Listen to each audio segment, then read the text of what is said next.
जी students, अब हम बात करते हैं कि हम nth टर्म को फाइंड कैसे करेंगे। अब फॉर एग्जांपल इसी क्वेश्चन को हम चेंज कर लेते हैं, find the 10th term of the sequence, या if the sequence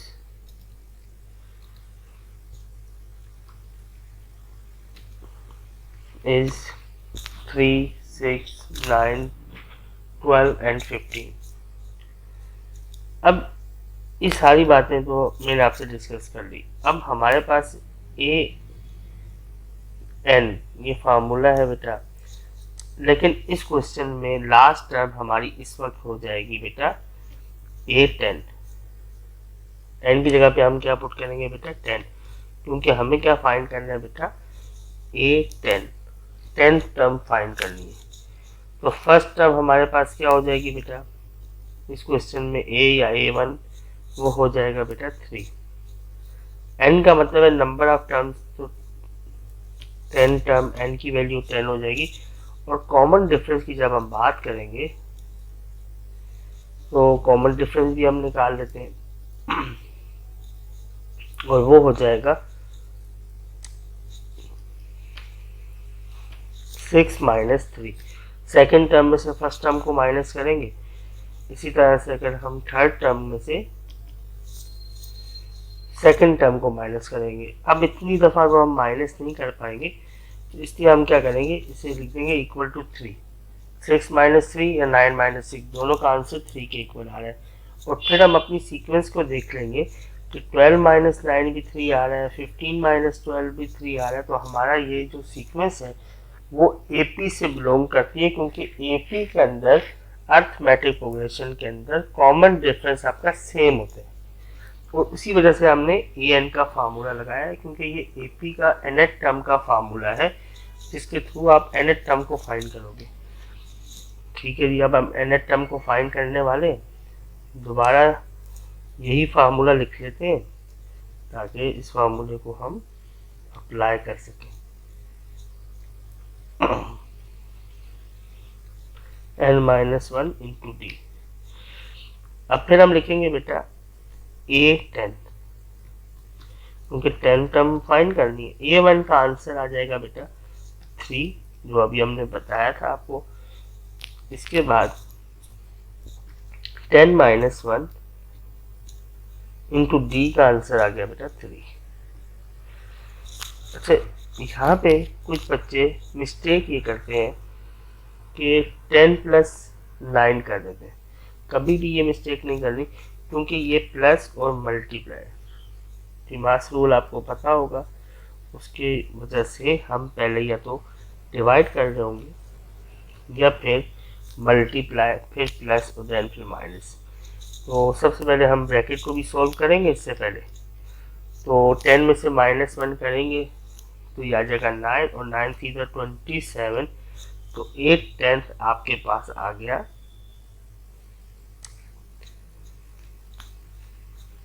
30। अब हम ये चेक करते हैं कि हमारा आंसर ठीक है या नहीं। अगर कोई करीब का नंबर होगा, जैसे कि अभी हमने लेट किया था 10th नंबर, तो हम 10th नंबर निकाल सकते हैं। कैसे निकालेंगे, 3, 6, 9, 12, 15, देन नेक्स्ट नंबर होगा 18। 18 के बाद हमारा नेक्स्ट नंबर होगा 21 और 24, 27 और देन 30।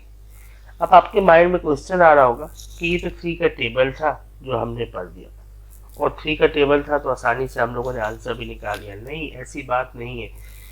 ये मेथड आप किसी भी कंडीशन में लगा सकते हैं, सिर्फ उस कंडीशन में कि जहाँ पे आपके पास एपी हो। फॉर एग्जाम्पल, अब हम नेक्स्ट क्वेश्चन पे जा रहे हैं। नेक्स्ट क्वेश्चन में फौरन से हम इसको सॉल्व करेंगे। इसमें बेटा सबसे पहले हम देखेंगे फर्स्ट टर्म क्या है। इस क्वेश्चन में फर्स्ट टर्म है बेटा, जिसे आप A1 कहते हैं या A कहते हैं, वो 10 है। सबसे इसके बाद फिर हम फोरन से देखेंगे कॉमन डिफरेंस। कॉमन डिफरेंस है 7 माइनस 10 इक्वल टू -3। फिर आप देखोगे बेटा कॉमन डिफरेंस के बाद n की वैल्यू, तो इस क्वेश्चन में हम लिख देते हैं क्वेश्चन नंबर 2, फाइंड 50 या चलो 45 टर्म ऑफ द सीक्वेंस।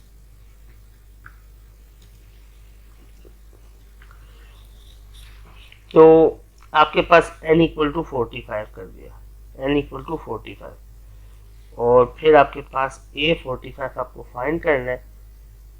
तो A45 के लिए A then 45 ये आपको क्वेश्चन मार्क है। अब आप मुझे ज़बानी इसका आंसर बता दें, बिल्कुल नहीं बता पाएंगे क्योंकि ये फार्मूला कोई इस तरह से ड्राइव तो होगा नहीं।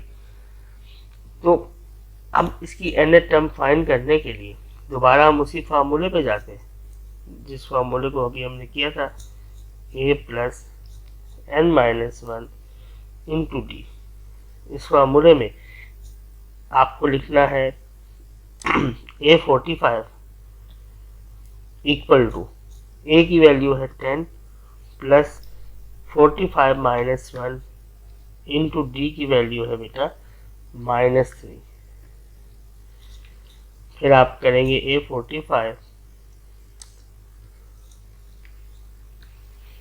Equal to 10 plus 44 multiply by -3। आप 44 को -3 से मल्टीप्लाई करेंगे, A45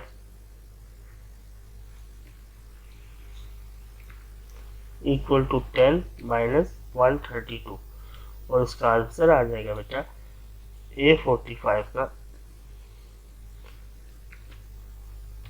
-122।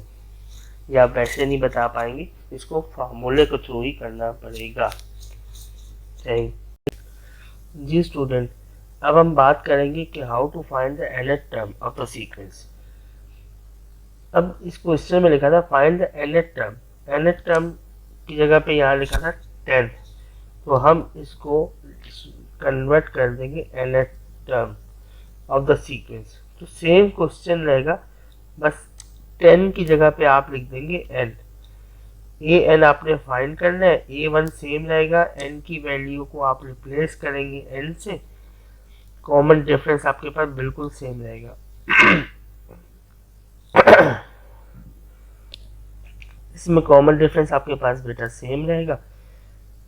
तो an equal to a1 plus n minus 1 into D.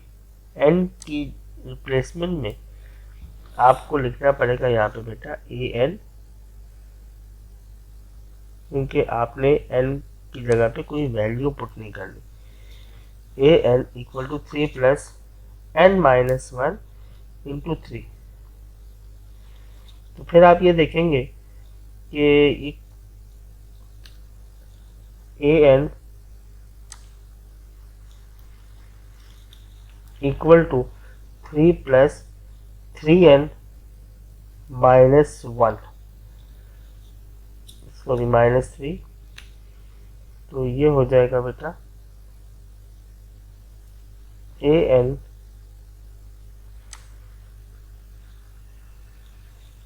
Equal to 3n, क्योंकि ये आपके सामने 3 का टेबल था, तो इस चीज़ का आंसर आ गया बेटा 3n।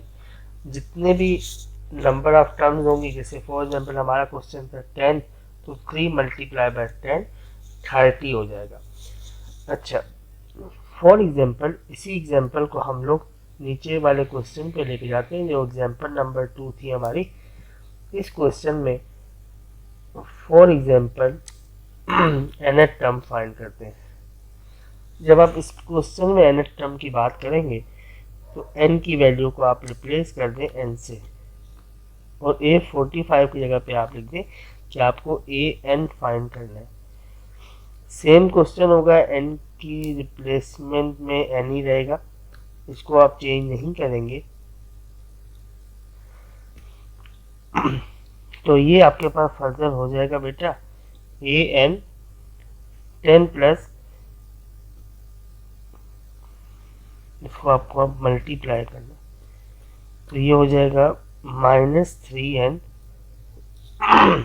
Plus 3, -3n plus 3। और नेक्स्ट स्टेप में जब आप जाएंगे तो an इसका आंसर आ जाएगा बेटा 10 प्लस 3 13 -3n, ये आपका आंसर है। अब हम कैलकुलेटर के थ्रू अपने आंसर को वेरीफाई करते हैं। जी स्टूडेंट, हम देखेंगे कि किस तरह से हम लोग इस सीक्वेंस को फाइंड कर सकते हैं बाय यूजिंग कैलकुलेटर। देखिए बेटा, कैलकुलेटर में हमारे पास मेन्यू का ऑप्शन है। मेन्यू के ऑप्शन में आप जाएंगे, इसमें 9 नंबर पे टेबल है, तो यहाँ पे एक फंक्शन आप पुट कर सकते हैं। तो इस फंक्शन में हम अपनी nth टर्म पुट करेंगे 13 -3 और x कहाँ से आएगा, x ये लिखा हुआ है। अब आप सोच रहे होंगे सर यहाँ तो n लिखा हुआ है और यहाँ पे आपने x पुट किया। n जिस वेरिएबल है इसी तरह से x भी वेरिएबल है। तो कैलकुलेटर में x का ऑप्शन है, हमारे पास a b c का भी ऑप्शन है, लेकिन फिर वक्त हमने x पुट किया क्योंकि इस जगह पे fx लिखा हुआ है, तो ये x को वेरिएबल काउंट करेगा। तो हमारे पास n है लेकिन हमने यहाँ पे x लिख दिया, इससे कोई फर्क नहीं पड़ता। इसके बाद gx फंक्शन, हम दूसरा फंक्शन भी इसमें पुट कर सकते हैं, लेकिन हमारे पास दूसरा फंक्शन फिर वक्त पुट नहीं करना, हम इसको आगे लेके जाते हैं। तो ये टेबल रेंज की बात कर रहे हैं। तो रेंज का मतलब है कहाँ से इसको स्टार्ट करना है और कहाँ पे इसको एंड करना है। तो आप कह सकते हैं कि 1 से स्टार्ट करो, फॉर एग्जाम्पल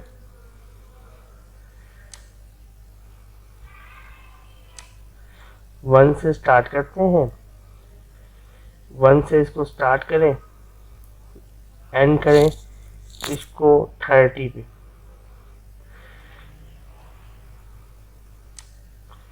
और स्टेप रखें 1 का।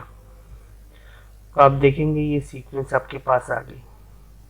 स्टेप का मतलब ये होता है कि कितने का डिफरेंस रखना है। अब देखिए 10 ये लिखा हुआ है, 7 ये लिखा हुआ है, 4 ये लिखा हुआ है, और इस साइड पे लिखा हुआ है 1 2 3 4। 1 का मतलब ये है कि फर्स्ट टर्म 10 होगी, 2 का मतलब ये है बेटा कि सेकंड टर्म जो है वो 7 होगी, और थर्ड टर्म इसकी 4, और इसी तरह से सो ऑन, ये नीचे वैल्यूज आती जाएंगी। इस तरह से ये वैल्यूज नीचे जाएंगी। ठीक है, 16 17 18 डिफरेंट वैल्यूज आती जा रही है। तो आप जितना भी इसको फाइंड करें, अगर आपके माइंड में आ रहा है कि सर हम बड़ी वैल्यूज में फाइंड कर सकते हैं, तो बिल्कुल कर सकते हैं। आप इक्वल प्रेस कीजिएगा, स्टार्ट फॉर एग्जांपल आप फिर 1 से अगर करना चाहते हैं तो 1 से स्टार्ट करने कोई मसला नहीं है। इक्वल प्रेस करने के बाद 1 से स्टार्ट करेंगे, 1 लिखें, स्टार्ट करें, लेकिन इसको एंड अगर आप करेंगे फॉर एग्जांपल 300 पे तो इशू नहीं है, लेकिन मसला ये है कि इसकी इतनी रेंज नहीं होती। ठीक है, तो स्टेप आपको फिर इसको बढ़ाना पड़ेगा। फॉर एग्जांपल स्टेप को आप कर सकते हैं 10 कर सकते हैं, 15 कर सकते हैं। अगर फॉर एग्जांपल आप 15 लिखेंगे तो हर 15 नंबर के बाद का ये नंबर आपको कैलकुलेटर बताएगा। फॉर एग्जांपल 1 पे 10 आ गया, 16 नंबर क्या आएगा -35, 31st नंबर क्या आएगा -80। तो आप इस तरह से मिडिल वैल्यूज भी फाइंड करना कर सकते हैं जो आप फाइंड करना चाहें। ठीक है बेटा, आज का लेक्चर यहाँ पे एंड करते हैं। इंशाल्लाह नेक्स्ट वीडियो के अंदर हम इसका सेकंड टॉपिक डिस्कस करेंगे, और जो कि होगा किसी भी दो वैल्यूज़ को गिवन, अगर हमें क्वेश्चन में गिवन है तो हम उससे नेक्स्ट कोई टर्म कैसे निकाल सकते हैं। ठीक है बेटा, अल्लाह हाफिज़।